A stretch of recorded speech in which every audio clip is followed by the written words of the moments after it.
Continuamos esta charla aquí en el estudio de En Contexto con el jefe de la policía del Departamento de Policía Metropolitana de Indianápolis, Bryan Roach, quien amablemente ha venido a hablar con ustedes directamente y a responder las preguntas que ustedes nos han hecho a través de las redes sociales. Chief, thank you very much again for coming to the show. Thank you. Talking to us about these important, really important issues. What's your main concern? You know that many people, many thousands people are driving without a license, because they can get a driver's license under the current immigration law, in the state law. What's your main concern, knowing that there is a lot of people out there driving without a license? Yeah, so driving is a skill, and that's why we have a license. There's a process that you need to go through so that you're learning not only the different laws and infractions and what signs mean and what the double lines mean and things like that. But there's also a testing process where can you physically drive a car, and that's the importance of licensing people. So no matter where you're from, it's important to have a license so that you can your ability to drive, that you know the rules, and your knowledge of the rules, and it's a safety issue for us. Now, last year we know that it was one of the worst years. Seems like every year there's an increase on violent crimes in Indianapolis. Do you have any plan in place to make those statistics go low? Right, so last year we had 149 criminal homicides. There were actually 171 homicides, and we don't talk about that larger number, but that's the one we should talk about. More importantly, there were 430 non-fatal shootings, which means, for me, the difference between a non-fatal shooting and a homicide is just either bullet placement or medical care or a response that someone called the police sooner than someone else. So we're trying to impact those non-fatal shootings. Those people are alive. We can get information from them. Plus, probably the more important part, we can involve the community in that. So people like you that can influence a community, we can come and say, hey, Jonathan and Bobby are involved in this dispute over Sally. They're either going to shoot each other and kill each other this time, or you can get your arms around them, somebody that can influence their lives and have a discussion about where they're going to end up.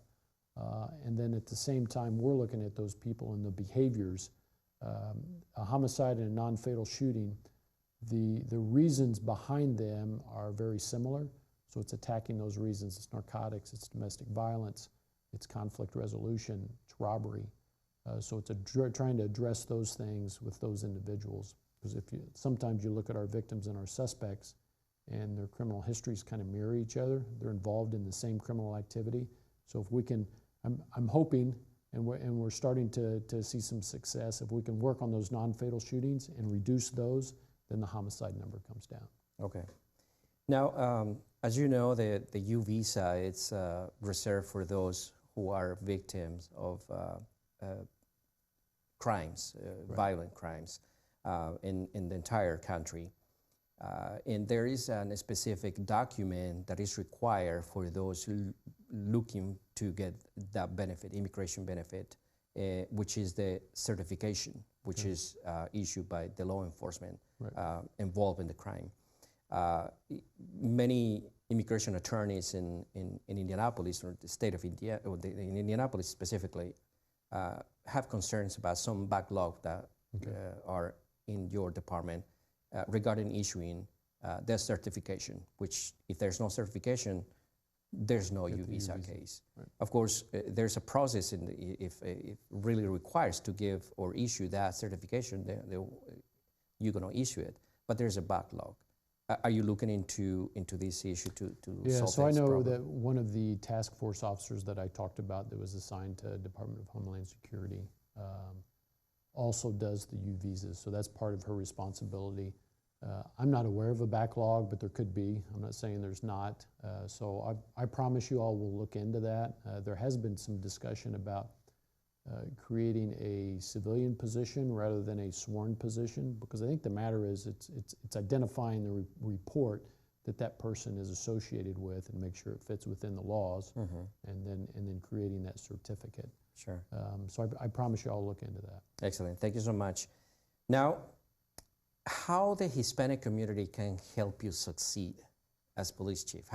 What can we do as community? Because we are part of this, of course, this community. Right. We love Indianapolis. We are part of it. We feel that we want to help. So how can we help you to succeed? Well, first off, I'm glad you feel part of the community, because you are. And it's probably in these times a harder ask than it has been in the past, but we want you to trust us. And I think you can show your trust by making sure you're reporting things that happen, and feeling comfortable in sharing that information with us. Be patient with us. Not all of us speak Spanish. We did just recently put out a bulletin to all of our officers that assists them in kind of going through certain questions for witnesses and victims of crime, so that we can gather a little more information than maybe we have in the past, and maybe overcome some of those Spanish burden. Great, great. And please let us know, how can we help you in any future plans you may have. And thank you for coming. Great. Thank you again. We really appreciate it. Appreciate having us. Thank you very much. El jefe de la policía de Indianápolis, Bryan Roach, aquí en el estudio de En Contexto. Nosotros hacemos una pausa, regresamos con más. No se vaya.